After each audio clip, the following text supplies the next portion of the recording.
Amelia is a posable doll, meaning she isn't a fixed position doll. And she's also not the kind of doll that can stand up entirely on her own because of the fact that she's a puppet style doll. In addition to that, we're also going to discover the process of creating the entire complete outfit, step by step. The parts of the dolls are, thank you.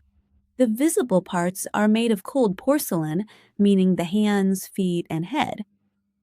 The main body and various specific sections of the arms and legs are carefully constructed using fabric and softly stuffed with a special foam that's commonly used for dolls.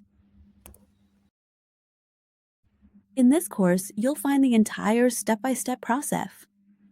From designing and sewing the intricate outfits, meticulously sculpting the head from scratch, and carefully applying the delicate facial makeup, to handcrafting each individual pair of tiny shoes, and finally assembling every single part into the finished doll.